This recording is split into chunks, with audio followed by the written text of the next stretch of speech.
আমার ছেলেকে এনে দিবে, লাল্লু দেখতে আসবে। কেউ এক সময় ছিলেন কারো মা, কেউ ছিলেন কারো স্ত্রী, কেউ হয়তো নিজের সন্তানকে না খেয়ে খাইয়ে বড় করেছেন। কিন্তু আজ তাদের অনেকের ঠিকানা আর কোনো ঘর নয়, রাস্তার ফুটপাত, বাস স্ট্যান্ড কিংবা রেল স্টেশন। আজ আমি এসেছি আপন নিবাস নামের এমন একটি বৃদ্ধাশ্রমে, এমন একটি জায়গায় যেখানে আশ্রয় পান সমাজের সবচেয়ে অসহায় মানুষগুলো। কেউ রাস্তা থেকে উদ্ধার হয়েছেন, কেউ স্টেশন থেকে, কারো পা নেই, কেউ দীর্ঘদিন ধরে ভয়াবহ অসুস্থ। এই মেয়েটা যাবে কোথায়? এই মেয়েটা তো পেটে একটা বাচ্চা, মেয়েটা তো পাগল, অ্যাবনর্মাল, রাস্তায় পড়ে আছে। আর সবচেয়ে হৃদয় বিদারক বিষয় হলো, রাস্তার হায়নাদের পাশবিকতার শিকার হয়ে অন্তঃসত্ত্বা হওয়া নারীরাও এখানে আশ্রয় পেয়েছেন। তাদের ছোট ছোট সন্তানরাও বড় হচ্ছে এই আশ্রয়ে। আপনি কি জুম্মার নামাজের জন্য প্রস্তুত হয়ে গেছেন? আমরাও যাব আপনার সাথে, আমাদেরকে নিয়ে যান যাওয়ার সময়। হ্যাঁ, ডাক দিবেন তো আমাকে? আজ তাদের জন্য আমরা একবেলা খাবার আয়োজন করেছি, কিন্তু বিশ্বাস করুন, এখানে এসে বুঝেছি মানুষের সবচেয়ে বড় ক্ষুধা হয়তো ভাতের নয়, একটু ভালোবাসার, একটু আপন করে ডাকার। এই ভিডিওটি শুধু একটি খাবার বিতরণের গল্প নয়, এটি এমন কিছু মানুষের গল্প যাদের জীবনের শেষ অধ্যায়ে সবচেয়ে বেশি প্রয়োজন ছিল নিজের মানুষের হাত, অথচ তারা পেয়েছেন শুধু একাকিত্ব, অবহেলা আর চোখের জল। ভিডিওটি শেষ পর্যন্ত দেখলে হয়তো আজকের এই গল্প আমাদের সবাইকে মনে করিয়ে দিবে, একদিন আমরাও বৃদ্ধ হব, আর তখন সবচেয়ে বড় প্রশ্ন হবে, আমাদের পাশে কে থাকবে। আসসালামু আলাইকুম, আশা করছি সবাই অনেক ভালো আছেন। আজকে আমার ফেসবুকে 1 লক্ষ ফলোয়ার উদযাপন করতে আমি এসেছি আপন নিবাস বৃদ্ধাশ্রমে।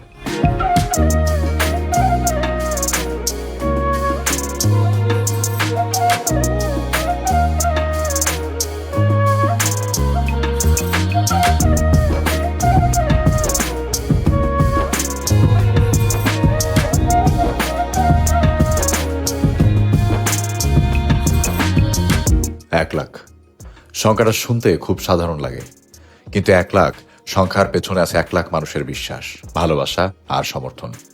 আমি অনেক ভেবেছি এই ভালোবাসার জন্য আপনাদের কিভাবে ধন্যবাদ জানানো যায়।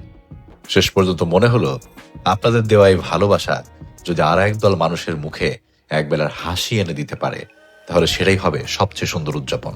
তাই আজ এই আয়োজনের শুরুটা হয়েছিল আগের দিন রাত থেকেই, যাতে কোনো কিছুতেই ত্রুটি না থাকে। তাই আগের রাতেই বাজারের বেশিরভাগ জিনিস পাঠিয়ে দিয়েছিলাম। মোটামুটি আমাদের একটু লেটই বলা চলে, প্রবাবলি 8টা থেকে 9টার ভিতরে রান্নাবান্না শুরু করবে। কিন্তু আমরা কালকে রাতে মাছ কেটে আনার পর আজকে আরও 2টা মাছ বাজার থেকে আমাদেরকে পাঠিয়েছে, তো সেই মাছ সহ যাবো দেখে আমরা একটু অপেক্ষা করছিলাম। খুব বেশি দেরি হয়নি, ইনশাল্লাহ গিয়ে সময় মতো আমরা সবকিছু করতে পারবো। অবশেষে পৌঁছে গেলাম আপন নিবাসে।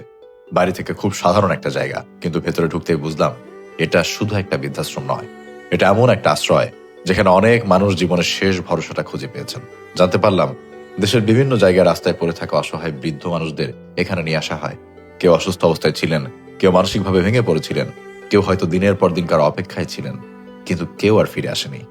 বেশ বড় জায়গা। হ্যাঁ জি, মানুষও তো অনেক অনেক মানুষ। অলরেডি তো সকালের রান্নার প্রস্তুতি চলতেছে এখন। সকালেটা চলতেছে, পাশাপাশি আপনারটাও চালাইছিলাম, দুইটা তো উঠেই তো একটার ভিতরে। আসলে বেশি কাজ। ভাত আছে 10টা বুকিং আছে একটা, ওই চাইছিল আজকে দুপুরে, কিন্তু আপনার কারণে সে সকালবেলা করছে। আপনারা ঠিক রেখেছে। আচ্ছা আচ্ছা, যাক, না ভালো করছেন। আমরাও তো অনেকদিন ধরে চাচ্ছিলাম, তো হয় নাই। এই বৃদ্ধাশ্রমের ব্যাপারটা তো আসলে এটা তো সেবামূলক প্রতিষ্ঠান, যারা রাস্তাঘাটে থাকে এদেরকে নিয়ে এসে এখানে রাখে। ওই যে কিছু প্রতিষ্ঠান আছে যারা টাকা দিয়ে রাখে, যে বাবা মাকে দিয়ে যায়, এটা তো এরকম কিছু না। যারা অসহায় আছে, যে ধরনের আমি দেখেছি কয়েকটা ভিডিও আপনাদের পেজে, যে টঙ্গী রেল স্টেশন থেকে বিভিন্ন জায়গা থেকে নিয়ে আসছে। ঢাকা মেডিকেল ঢাকা ভার্সিটির সামনে থেকে প্রেগনেন্ট অবস্থায় মহিলা আনা হয়েছে, কিন্তু বাচ্চাগুলো দেখতেছেন না, এরকম পরিস্থিতি এমন মেয়েরা রয়েছে। তার এই বাচ্চাগুলো আলাদা করে আনা না, জি জি, এইগুলো বিভিন্ন মাদেরকে যখন নিয়ে আসছেন তাদের থেকে এদের জন্য। এখন সমাজটা তো অনেক ভালো না, রাস্তাঘাটে মেয়েরা তো সেফ না, পাগল হোক, সুস্থ হোক আর অসুস্থ হোক, সেসব মেয়েরাই তাদের বাচ্চা হচ্ছে এরা। জি জি, যাক, এ ধরনের কাজ তো এখন বাংলাদেশে যে একেবারে নাই তাও না, আবার যে খুব ভালো পরিমাণে হচ্ছে তাও না। রাস্তাঘাটে এখনো অনেক মিস পড়ে থাকে। আপনার সাপোর্টে মানুষ থাকবে না, কিন্তু একটা খারাপ কাজে আপনার সাপোর্টে অনেক মানুষ থাকবে। কথাটা আসলে দুঃখজনক হলে অনেকাংশে সত্যি। এই যে এখানে যে বাচ্চাগুলো দেখতে পাচ্ছেন, এই যে একদম মাশাআল্লাহ কত কিউট, এরা সবাই কিন্তু এদের মা সহ এরা এখানে। হয়তো কোথা থেকে এদের আম্মুকে নিয়ে আসছিল, উনি গর্ভবতী ছিলেন এবং তাদের জন্মই সম্ভবত এই বৃদ্ধাশ্রমের এরিয়াতে, তাই না? কি নাম তোমার বাবা? আপনি তো পাঞ্জাবি পরেছেন, নামাজে যাবেন? সালাম দাও। আপনি নামাজে যাবেন? ওয়ালাইকুম আসসালাম বাবা, মাশাআল্লাহ কি সুন্দর করে বলে। আপনি কি জুম্মার নামাজের জন্য প্রস্তুত হয়ে গেছেন? আমরাও যাব আপনার সাথে, আমাদেরকে নিয়ে যান যাওয়ার সময়, হ্যাঁ? ডাক দিবেন তো আমাকে, আমরা একসাথে তাহলে যাব, ঠিক আছে? ডেকে নিয়ে যান, হ্যাঁ? এই দেখেন আরো সবাই। কি নিবেন? তোমার নাম, আপনার নাম আরজু? কি নাম আপনার আরেকবার বলেন? আমির হামজা। সবার নামই তো একদম সুন্দর করে এইখানে তো আপনারাই তো রাখছেন না নামগুলো, একদম সবাই আমাদের ধর্মীয় বিশেষ ব্যক্তিদের নামে ওদের নাম সবার। মুরগির মাংস দিয়ে বিরিয়ানি খাচ্ছে, তারপর দেখবে কচকচ করে মরিচ খাবে উনি, এরকম করে মুখে তো কচকচ করে এরকম মরিচ খায়। এই দেখো শুরুতে উনি কি করলো, তুমিও দেখবা। এই দেখো ঠ্যাং খায় ফেললো মুরগির, দেখছো মুরগির ঠ্যাংটা খেয়ে ফেলতেছে, মুরগির পুরো ঠ্যাং খায় ফেললো। এই যে উনি, এই যে দেখো ওই যে উনি, এই তোমাদের এই আঙ্কেল, এই তোমাদের এই আঙ্কেল সব খায় ফেলে। স্ট্রিট, তোমাদের আঙ্কেলের নাম হচ্ছে, খাইলেই আঙ্কেল টাকা পায়, ফেসবুক থেকে টাকা দেয় আঙ্কেল, তো অনেক টাকা দেয়, কোটি কোটি টাকা পায় আঙ্কেল ফেসবুক থেকে। ভাত খায়, মুরগি খায়, মরিচ খায়। আমাদের স্ট্রিট ফুড হান্টিং শামীম ভাইয়ের ভিডিও দেখে সবগুলো সে জড়ো হয়ে গেছে মানে খাওয়া দেখার জন্য, খাওয়া দেখাচ্ছি। এই যে আলু খায়, আলু দেখো, এই যে আলু খাচ্ছে শামীম ভাই। আপনার খাওয়া দেখে বাচ্চা কাচ্চাদের লোল চলে আসছে, এভাবে লোভ দেন মানুষকে আপনি।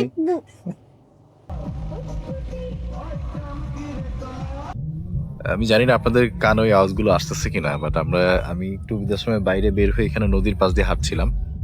তো আজকে শুক্রবার তো মানে কয়েক মিনিটে মোটামুটি 8-10টা ট্রলার আমি যাওয়া আসা করতে দেখলাম, খুবই উচ্চ শব্দে নোংরা কথার গান বাজানো এবং তারা হইচই করতে করতে নাচানাচি করতে করতে এখান দিয়ে যাচ্ছে।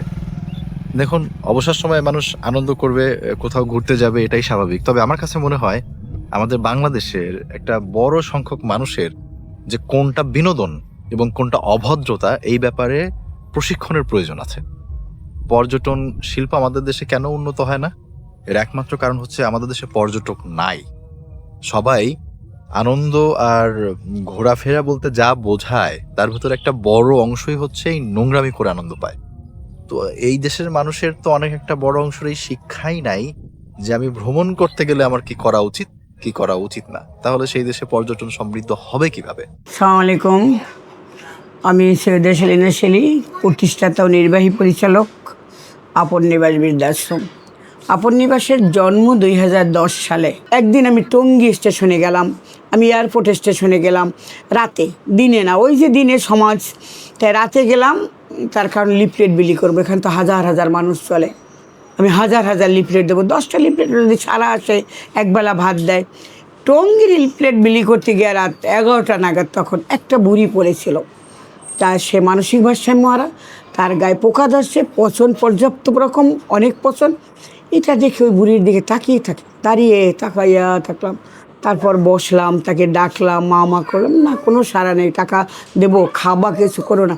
তখন ওখানে চোখের পানি আসলো যে আমি যাদের পালি তাদের একটা স্বাদ আছে, তাদের সন্তান আছে, তাকে কেউ না কেউ দেখবে, সারা দিনান্তর একবেলা ভাত দেবে। কিন্তু এই রকম মানুষগুলা যদি স্টেশনে থেকেই থাকে তাহলে তাদেরকে দেখবে। তাই এখান থেকে আমি ওই বুড়িটাকে সংগ্রহ করি এবং সিদ্ধান্ত নেই যে না, আমি আর করব না, পরিবার থেকে লোক নেব না, আমি রাস্তায় পড়া মায়েদের পালবো। বাবা এইটা তো অনেক বলছি, আমি 8টা জায়গায় চিঠি দিচ্ছি, সেইটা বলি, তারপর সমস্যা। 2টা চিঠি দিচ্ছি। একটা চিঠি হলো আমি রাস্তা থেকে বেওয়ারিশ মাইকে তুলে আনতে চাই, সেই অনুমতিটা চাওয়া। আর একটা চিঠি এই বেওয়ারিশ মাগুলোর দেখো এনআইডি কার্ড নেই, বেওয়ারিশ যাদের, এদেরকে যেন সরকারি কবরস্থানে দাফন করতে পারি, এই চিঠি দিছি। আমি ফিঙ্গারপ্রিন্টের জন্য 2টা অফিসকে পুলিশের বড় অফিস 2টা, সেইটা চিঠি দিয়েছি। তবে কবর দেওয়ার জন্যে এবং তোলার জন্যে যে 8টা চিঠি দিছি, এই 8 হলো স্বরাষ্ট্রমন্ত্রী, স্বরাষ্ট্র সচিব, সমাজসেবার মন্ত্রী, সমাজসেবার সচিব, 2টা সিটি কর্পোরেশন, উত্তর এবং দক্ষিণ সিটি কর্পোরেশন, পুলিশের আইজি এবং ঢাকার ডিসি, এই 8 জনকে আমি চিঠি দিয়েছি। কোনো সাড়া নাই। আমি যে মাটিও দিতে পারছি না, বা তোলার জন্যে যে আমি তুলবো সে অনুমতিও দেয় না। এখন আমার আর হাতে নাই কিছু, কৈফিয়ত একটাই, এদের ভোটার আইডি কার্ড নাই, এনআইডি কার্ড নাই, রাজব্যবহারিস নিবে না এরা। আর এই জন্যে আমি ময়মনসিংহের নান্দাইলে একটু জায়গা লিস্ট নিয়ে, এখানে এক লোক আছে, তার মাধ্যমে আমি ওখানে লাশ পাঠাই। কিন্তু না, আমি কোনোটাই হতে পারি না। আমি ঘুরছি, ধর্ণা দিচ্ছি বিভিন্ন জায়গায়, কিন্তু এখন লাশ মাটি দিতে পারি না। কারণ আমার এই ভিডিওর মাধ্যমে কোনো সহৃদয়বান ব্যক্তি যদি আমাকে লাশ মাটি দেওয়ার জন্য তদবির বলবো, যে সে তার কথায় যদি আমার লাশটা মিরপুরে নেয়, অথবা বদ্ধভূমি রায়ের বাজার সবচেয়ে বড় কবরস্থান বাংলাদেশে না, এশিয়া মহাদেশে শুনছি, সেখানে যদি নেয়, তাহলে কেউ যদি আমাকে সেই তদবিরটুকু করে দেয়, অথবা বিকল্পভাবে যদি সে কিছু ভাবে যে আমি অন্য জায়গায় একটা ব্যবস্থা করতে পারি, বা আমার পারিবারিক কবরস্থানে 2 জন বছরে নিতে পারি, যেভাবে তারা আমাকে সাহায্য করতে চায় লাশ দাফনের ক্ষেত্রে। আমাদের চাওয়া হলো একবেলার ভাত দেন আপনারা, আর পুরানো কাপড় দেন। এরা আসছে, প্রথম যে মেয়েটা আসে সেটা আমার ময়নারটাক বাজারে পড়া ছিল, তখন ওর পেটে 6 মাসের বাচ্চা, মেয়েটা ছিল অ্যাবনর্মাল। সবাই এসে ধরলো, আপনি তো এরমের এই মানুষই পালেন, মানসিক ভাষায় মহারা, পাগল মহিলা রাখেন, বুড়ি পচা দচা, এই মেয়েটা যাবে কোথায়? এই মেয়েটা তো পেটে একটা বাচ্চা, মেয়েটা তো পাগল, অ্যাবনর্মাল, রাস্তায় পড়ে আছে। তা এলাকায় সবাই বলছে, আর আমিও দেখলাম তাই তো। পরে মেয়েটাকে তুললাম, মেয়েটাকে তুলে জিজ্ঞাসা করলাম, তোর এই দশা কেন? ও উল্টাপাল্টা জবাব দেয় যে তাহলে তো অ্যাবনর্মাল মেয়েরা রাস্তায় পড়ে থাকলে ভীষণ রকম হয়, যৌন হয়রানির শিকার হয়। এরপর আরেকটা দৃশ্য দেখলাম, সেটা হলো সায়েদাবাদ যে বাস স্ট্যান্ড এখনও আছে বোধহয়, অনেক বড়, সেখান থেকে একটা মাকে তুললাম। এখন আমি যে বয়স 60, ও মনে হয় 70-75 বছরের বুড়ি ছিল, 70-এর কম না, কারণ চুল টুল পাখি একটা বুড়ো হয়ে গেছে। আমি তো মাশাআল্লাহ আর একজন নারী হিসেবে শক্তমক্তই আছি, আমার কাছে মনে হয় খুব বয়স্ক একজন মহিলা। একে তুললাম, কিছু মাইন্ড করবেন না। এর প্রস্রাবের রাস্তায় তাই 3 মাস আমি রক্ত থামাতে পারিনি, অনর্গল রক্ত নামছে, এবং এটা ফুলে গেছিলো এবং ঘা ছিল। তবে আমরা তাকে, ও তো পাগল, যতটুকু জিজ্ঞাসা করছি, এবং ও পুরুষ দেখলে ভয় পাইতো, চিল্লানি মারতো, তখন মনে হলো যে যেহেতু সায়েদাবাদ পড়েছিল, ও যৌন হয়রানির শিকার হয়েছে, তখন মাথাটা আরও কাজ করলো যে এই বয়সের একজন মা যদি রাস্তায় নিরাপদ না থাকতে পারে, আসলে থাকে না, আমরা এরপর অনেক মা তুলছি যারা রাস্তায়, বয়স্ক নারীরাও যৌন হয়রানির শিকার। তো এই দেখেন আমাদের হচ্ছে দুপুরের যে আয়োজন সেটা কিন্তু চলছে। এখানে মুরগি অলরেডি বসায় দেওয়া হয়েছে, ভাত আগেই রান্না হয়ে গেছে, এদিকে যে ভাত কিন্তু প্রস্তুত, আর এখানে মুরগি এই যে চলছে। আর একটা আইটেম এখন হবে, সেটা হচ্ছে মুগ ডাল, যে মুরগির গিলা কলিজা যেটা আছে, সেই গিলা কলিজা দিয়ে মুগ ডাল হবে। মুগ ডাল হয়ে গেছে অলরেডি, যাক মাশাআল্লাহ। তাহলে তো রান্না আলাদা। হ্যাঁ, রান্না তো মোটামুটি শেষের দিকে, আমরা তো অনেক আগায় আছি। আমি আর ভাবতেছিলাম না কত সময় লাগে। এই ডালটা কিন্তু খুবই মজার হয়, আমার কাছে মনে হয় মাংসের আইটেমের থেকে এই ডালটা বেশি মজাদার হয়। তো এখানে দেখেন ডাল কিন্তু রেডি, আর এইখানে এই যে দেখেন মুরগির মাংস, এটা প্রস্তুতি চলছে। ভুনা করা এখন হচ্ছে, হয়তো আর 20-25 মিনিট এটা সময় লাগতে পারে, এর বেশি না। এটা কি ভুনা হবে না ঝোল হবে? কারণ ঝোল না হলে তো আবার সবার খাওয়াও হবে না, এটাও একটা ব্যাপার আছে। মানে আলু দিয়ে মুরগির মাংস ঝোল আর কি, এটাই হচ্ছে বর্তমান রেসিপি। ওনাদের এই হচ্ছে রান্নাঘর, কারণ হচ্ছে বাইরে ওনাদের অতিরিক্ত জায়গা নেই, যেটা বাইরে করবে, আর বাইরে করলে বৃষ্টি চলে আসে, ওটা ঝামেলা। তো এখানে রান্নাঘরটা ওনারা বেশ বড় করেই বানানো হয়েছে, এবং পরিষ্কার পরিচ্ছন্ন যতদূর রাখা যায় সেভাবেই করা হচ্ছে। এখান থেকে রান্না হয়ে খাবারগুলো অন্যদিকে চলে যায়, ওইখান থেকে প্রতিটা প্লেটে ওনারা সমান ভাগে ভাগ করে তারপরে এটা সার্ভ করে। তো আমাদের রান্নার এই পর্যায়ে কিন্তু যে পানি দিয়ে দিচ্ছে, ঝোল আর কি, ঝোলের পানি চলে যাচ্ছে। একটু ঝোল বাড়ায় রাখতে হবে, এত মানুষের পাতে তো 1 চামচ করে ঝোল, 1 পিস করে মাংস, 1 পিস আলু তুলে দিতে হবে, ঝোল তো লাগবেই।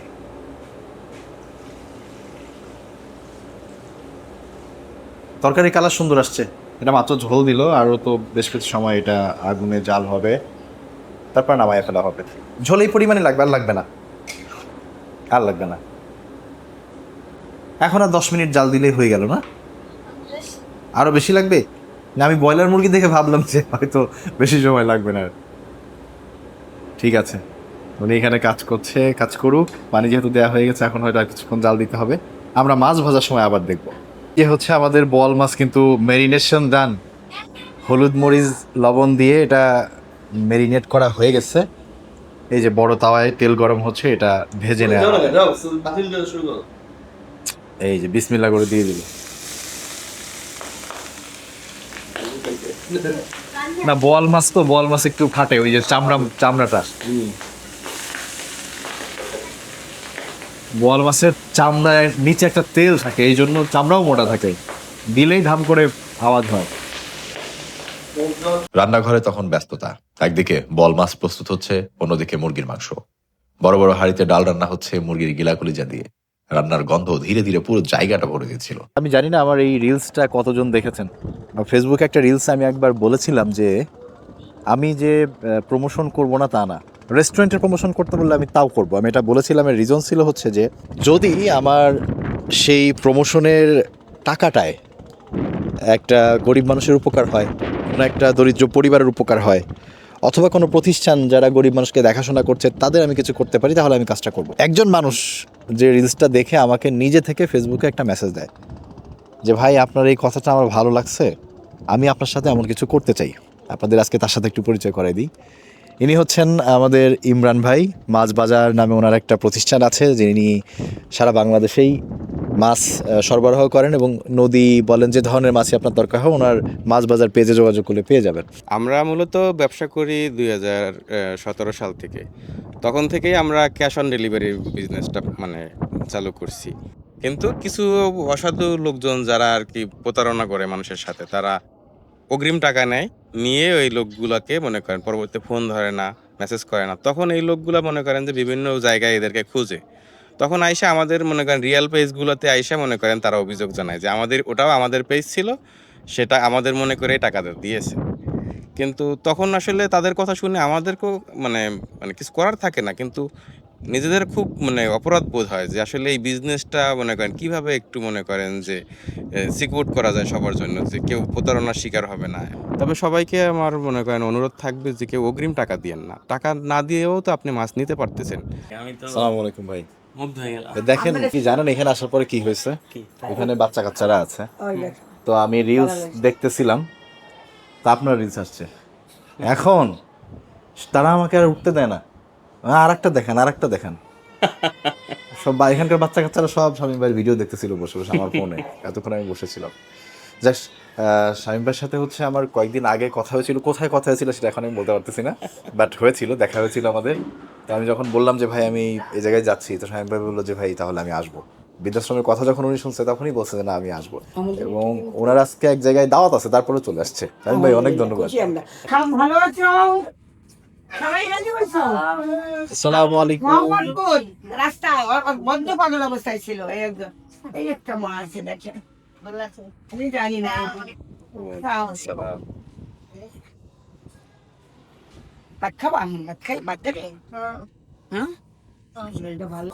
কুষ্টিয়া মেডিকেল থেকে আসছি, বিহারি। তোমার ছেলের নাম জানো কি মা?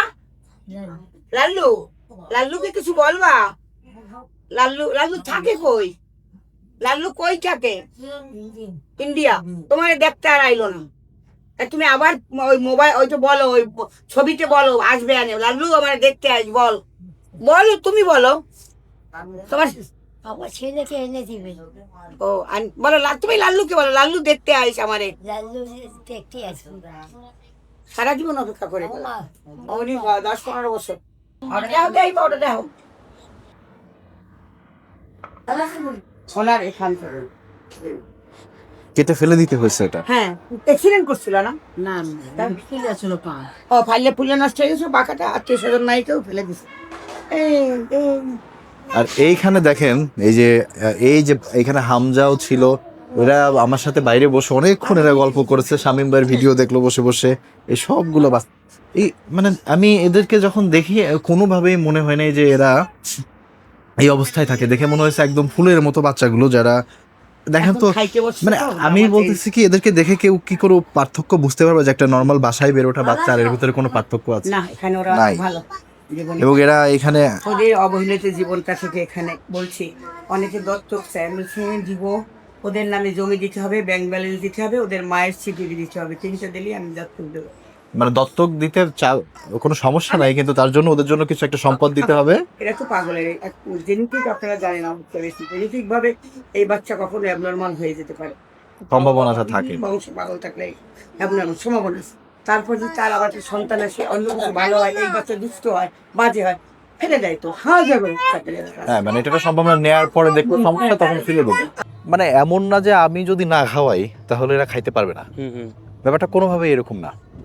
কিন্তু সম্ভাবনা আছে যে আমি যেদিন খাওয়ালাম না, হয়তো ওই দিন আর কেউই খাওয়াবে না। এই জিনিসটা মানুষের মাথায় আসে না, এবং আমরা তখন ভাবি কি, আরে আমি ছাড়া তো বহু লোক আছে, তারা করবে, আমি না করলে কি এসে যায়। সত্যি এই ব্যাপারটা একদম মিথ্যা না, অনেকেই করে এবং তারা চলেও যায়। কিন্তু এইটা থিঙ্ক করি না যে আচ্ছা আমি যেদিন করতাম, দেখা গেলো আমার মতো চিন্তা করে দিন কেউই করলো না, তাহলে তো এই মানুষগুলো অভুক্ত। স্বামী ভাই আজকে বৃদ্ধাশ্রমে যখন ঢুকছে, আমি দেখতেছিলাম স্বামী ভাই, আমি তো ভেতরে গিয়ে সবার সাথে কাছে, স্বামী ভাইয়ের চোখ ছলছল করতেছিল, উনি ভেতরে পর্যন্ত প্রবেশ করতে পারতেছে না। প্রথম এক্সপেরিয়েন্স, মানে এটা মানে নিতেই পারতেছি না। মানে ভাই 2 জায়গায় ঢোকার পর তারপর দরজার সামনে দাঁড়ায় গেছে যে ওনার সহ্য হচ্ছে না এই জিনিসটা চোখে দেখে। তো যাদের সামর্থ্য আছে অনুরোধ থাকবে, আপনার এখানে আসতে হবে এটা আমি বলছি না, বাংলাদেশে অনেক জায়গা আছে, যদি এখানে আপনার কাছে হয়, মনে হয় আপনি এখানে আসবেন, আসতে পারেন, অথবা আপনার বাসার আশেপাশে যেভাবেই হোক আপনার পক্ষ থেকে যতটুকু করার দয়া করে করবেন। এই যাবে তো স্বামী ভাইয়ের হচ্ছে কাজ আছে একটা ইম্পর্টেন্ট, তারপরেও স্বামী ভাই আজকে এসে সময় দিছে আমাকে, আসতে চেয়েছিল। জায়গা ভাই আল্লাহ হাফেজ, থ্যাংক ইউ সো মাচ, সময় দিয়ে গেলেন।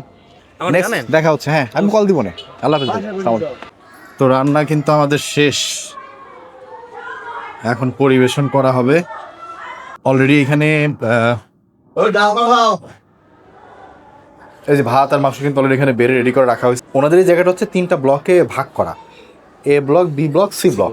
তো এই জন্য এটা এ ব্লকে, এটা বি ব্লকে, এটা সি ব্লকে, 3 ব্লকে 3টা যাবে। এর সাথে হচ্ছে মুগ ডাল যে রান্না করলো সেটা যাবে। অনেকে প্রশ্ন করতে পারেন যে মাছটা তাহলে কি হবে, মাছটা রাতের বেলায় রান্না করে দেবে। একবারে এত জিনিস আসলে খাওয়ালে ওনাদেরও পেটে সয় না, একটা অপচয়ও হয়। আবার দুপুরও ওই সকালে ভালো খাবার গেছে। আবার সকালেও মাংসর খাবার গেছে, তো ওই জন্য আমিও বলছিলাম ওনারাও ওই মাছের খাবারটা আপনার রাতের বেলা চলে যাবে, তারপর সেটাই মাছের বললাম। এই যে বলতে বলতে কিন্তু দেখেন মুগ ডালটা চলে আসছে, এই যে 2টা আসছে, আরো একরকম একটা আসবে, কারণ 3টা জায়গায় যাবে তো, প্রত্যেকটা গামলায় 3টা করে হয়। এই যে আর একটা মুগ ডাল চলে আসছে, এই খাবার কিন্তু চলে যাচ্ছে, সবাই যার যার ব্লকের খাবার নিয়ে যাচ্ছে। ওনারা এখানে খুবই পরিশ্রম করেন আসলে। এটা চলে গেল এইখানে, বাকি 2টা চলে যাবে ওই পাশের ব্লকগুলোতে। তো ভালো যে সবাই নিচতলাতেই আছে আপাতত, ওনাদের জন্য এক জায়গা থেকে আরেক জায়গায় নিয়ে যাওয়াটা একটু সহজ হচ্ছে। 2তলা 3তলায় থাকলে বেশ ঝামেলা হয়ে যাইতো। এই যে এটা চলে গেল এই পাশে। অনেকেই ভাবতে পারেন আমি হয়তো তাদের জন্য অনেক কিছু করেছি, কিন্তু সত্যি বলতে আজ সবচেয়ে বেশি পেয়েছি আমি। আজ আমি শিখেছি মানুষকে খাওয়ানোর আনন্দ আর কোনো আনন্দের সঙ্গে তুলনা হয় না।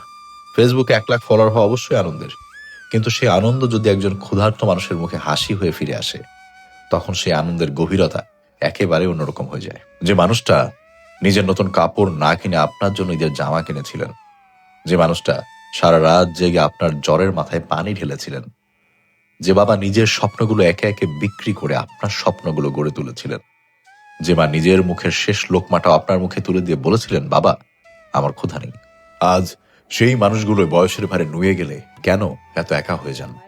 একটা সময় ছিল আপনি হাঁটতে পারতেন না, আপনার বাবা আপনার ছোট্ট আঙুল ধরে হাঁটতে শিখিয়েছিলেন। আজ তিনি লাঠি ধরে হাঁটেন, কিন্তু তার হাতটা ধরার মানুষ অনেক সময় আর থাকে না। একটা সময় ছিল আপনি রাতে ঘুমাতে পারতেন না বলে আপনার মা রাত জেগে থাকতেন, আর সেই মায়ের রাত কাটে জানলার পাশে বসে, হয়তো শুধু এই আশায় আজ কি ছেলে বা মেয়েটা একবার ফোন করবে। সব সন্তান একরকম নয়, অনেকে আজও বাবা মায়ের জন্য নিজের সবটুকু দিয়ে লড়াই করেন, কিন্তু সমাজের এক কোণে এমনও কিছু বাবা মা আছেন যাদের জীবনের শেষ ঠিকানা হয়ে যায় একটি বৃদ্ধাশ্রম। কেউ আর্থিক অসহায়ত্বে সেখানে আশ্রয় নেন, কেউ চিকিৎসার প্রয়োজনের কারণে, আবার কেউ এমনও আছেন যাদের পাশে থাকার মতো আপন মানুষই আর নেই। সবচেয়ে কষ্টের বিষয়টা হয়তো এই নয় যে তারা বৃদ্ধাশ্রমে আছেন, সবচেয়ে কষ্টের বিষয় হলো তাদের অনেকের চোখে এখনো অপেক্ষা। একটা দরজা খুলবে, একটা পরিচিত মুখ এসে বলবে, মা চলেন, আজ আপনাকে বাড়ি নিয়ে যেতে এসেছি। কিন্তু সেই অপেক্ষা অনেক সময় আর শেষ হয় না, বেশিরভাগ সময়ই আর শেষ হয় না। জীবন বড় অদ্ভুত। আজ আমরা শক্তিশালী, আগামীকাল হয়তো আমরাও দুর্বল হব। আজ আমরা বাবা মায়ের হাত ছাড়ছি, একদিন আমাদের হাতও হয়তো ধরে রাখার মতো কাউকে খুঁজে পাবো না। মনে রাখবেন, আপনার সন্তান আপনার কথা শুনে যতটা শেখে, তার চেয়ে অনেক বেশি শেখে আপনাকে দেখে। আপনি যদি আপনার বাবা মাকে সম্মান করেন, আপনার সন্তান একদিন আপনাকে সম্মান করতে শিখবে। আজ যদি আপনার বাবা কিংবা মা বেঁচে থাকেন, তাহলে আজই তাদের কাছে যান, একবার জড়িয়ে ধরুন, একবার বলুন, মা তুমি কেমন আছো, বাবা আমি তোমাকে ভালোবাসি। বিশ্বাস করুন, পৃথিবীর সবচেয়ে দামি উপহার অনেক সময় একটি বাক্যই, একটি ফোন কল, একটি আলিঙ্গন, একসাথে বসে খাওয়া একটি দুপুরের খাবার। কারণ যে মানুষগুলো আমাদের পৃথিবীতে এনেছেন, তাদের শেষ বয়সটা যেন অপেক্ষায় নয়, ভালোবাসায় কাটে। এটাই হোক আমাদের সবচেয়ে বড় দায়িত্ব। যারা এখানে ছুঁয়ে যায় তাদের কোনো মন মানসিকতা নাই গা। আমি আসলে আরও কিছু সময় থাকতে চেয়েছিলাম, কিন্তু বিশেষ কাজের কারণে আমার থাকা হয়নি। খাবার দাবার আমরা দেখলাম রেডি হয়ে, ওনারা হয়তো এতক্ষণে খাওয়া শুরু করে দিয়েছেন, কিন্তু আমাকে রওনা করতে হয়েছে। সত্যি বলতে অনেক বেশি ভালো লাগা কাজ করছে, আবার একই সাথে খুবই মনটাও খারাপ যে যে দৃশ্য চোখের সামনে দেখলাম সচরাচর এই দৃশ্যগুলো তো আমরা দেখলে মন ভারী হয়, এটা স্বাভাবিক, বেশিরভাগ মানুষেরই হবে। তো ওই ব্যাপারগুলো মাথার ভিতর থেকে যাচ্ছে যে মানুষের সাথে এরকম নিষ্ঠুরতা হয়, এটা এই সমাজে প্রতিনিয়ত ঘুরে যাচ্ছে। হয়তো আমার আপনার চোখের সামনে পড়ে না, আমরা জানি না, যার কারণে আমরা ওই ব্যাপারটা মাথায় আনি না। কিন্তু যারা ভুক্তভোগী, তাদের জীবনটা কতটা কঠিন সেটা নিজের চোখে দেখার পর ওই ব্যাপারটা মাথায় থেকে যায়, খারাপ লাগে। যারা আসতে চান, ঠিকানা হচ্ছে তেরমুখ ব্রিজ, উত্তর খান। এখানে তেরমুখ ব্রিজের গোড়ায় ওনাদের সাইনবোর্ড আছে, আমি ওনাদের ফোন নাম্বারটা দিয়ে দিব ডিসক্রিপশন বক্সে। সেখান থেকে চাইলে কথা বলে এসে দেখে যদি কিছু করতে চান আপনারা করতে পারেন। কোনো প্রতিষ্ঠান যদি আমার মাধ্যমে এই ধরনের কাজ আরও করাতে চান বিভিন্ন জায়গায়, আমি এই ধরনের কাজের জন্য কারো প্রমোশন করাতে আমার কোনো দ্বিধা নাই, সেটা হোক রেস্টুরেন্ট, হোক কোনো প্রতিষ্ঠান, আমার মাধ্যমে যদি করাতে চান I am happy to do it. এটাও আপনাদের প্রতি অনুরোধ রইল, এবং আমি খুশি হয়ে এই ধরনের কাজ করতে পারলে। সো আমার জন্য একা আমি কন্টেন্টে এত টাকা ইনকাম করি না যে আমি এই ধরনের কাজ অনেক বেশি করে যাব, তবে যখন কোনো প্রমোশনাল ওয়ার্ক পাই এবং এই ধরনের কাজে তারা সহযোগিতা করতে চায়, অনেক ভালো লাগে। এনিওয়ে, আপনারা ভালো থাকবেন, আপনাদের সাথে অন্য কোনো একটা ভিডিওতে আবারও দেখা হবে। আল্লাহ হাফেজ, আসসালামু আলাইকুম।